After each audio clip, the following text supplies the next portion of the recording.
talksport.org. One of the longest-running business stories in football continues to rumble on the Man United takeover saga.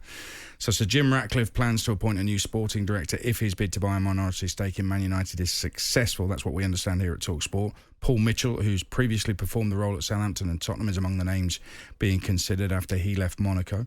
Ratcliffe's proposal to the Glazer family would give him overall control of football matters at United, despite only purchasing a 25% share. Now, talkSPORT co-host, the former Crystal Palace owner Simon Jordan, believes that he, Sir Jim, is not the saviour of the club that some fans think he is. I think he's a remarkable businessman. But this idea for Manchester United fans that someone is going to come in and subsequently put $1.5 billion of his own cash in for a small equity, or 25% is a decent equity stake, but it's not a controlling equity stake, and then suddenly be there to give you everything you want is a silly conversation. OK, there's nothing coming out of United. The Glazers, who never speak anyway, Darren, aren't saying anything, and I think the United fans actually deserve a little bit of clarity on this. But surely, I understand what Simon's saying there, and he's not wrong with what he's saying, of course. But surely it's got to be a positive for United fans if Sir Jim Ratcliffe does take 25% share in the club and takes over the football side of things. Yes and no. From a yes point of view, he's somebody who has been very vocal and is somebody who would provide that clarity over a number of issues.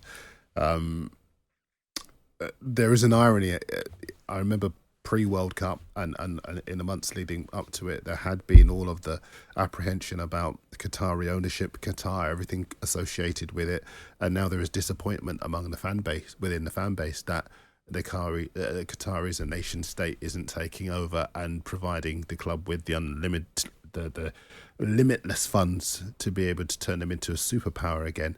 I suppose that's a debate for another day, but I certainly think as far as Jim Ratcliffe is concerned, I look at Nice, I don't see them pulling up trees, and they are under Jim's Ratcliffe's ownership, and there isn't anything about the way that they've been run that says to me that Manchester United are going to be materially different from the club they are at the moment. They may well make one or two decisions here and there, but I don't see them pumping in the kind of expenditure that Chelsea have had, that City have had, and becoming a superpower again. What I find really odd about this, there's so much to do at Manchester United, from fixing the roof to actually flattening the stadium and rebuilding it completely. In fact, you could build a new stadium right next door to it on the plot while you're still playing at Old Trafford. There's so many brilliant ideas you could have with a club the size of and with the resources of Manchester United, and yet it is just going to waste right now. So I see it as a positive. If somebody can take 25% off them and have some sort of influence, I see it as a positive. I understand what you're saying about Nice, and you're not wrong. Nice are my French team, and they have done nothing. It's been very frustrating. But I think the Glazers have done even less. Yeah, I agree with that. So I do see it as a positive. And I thought the Qatari one was interesting when we heard that Sheikh Yassin was pulling out. Then these stories emerged of him kind of saying, "Oh yeah, I'd have bought Kylian Mbappe." Oh, anyone else? Yeah, you'd have brought Pep to the club, would you? Anyone else? Mbappe would go there. Yeah, probably. It depends on the money. How do you see it, Danny? You're not bothered about Man United?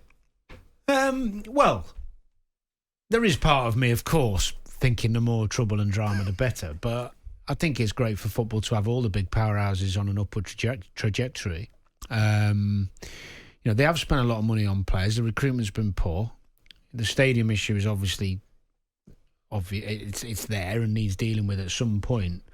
But listening to the guys chatting about it this morning, somebody's coming in with £1.5 billion that's going to go straight in the Glazers' back pocket. It's not going on players, is it? It's their money and then he's got a say, but with 25%, you don't have a majority say. No. So one hand's going to be tied behind his back, if not both.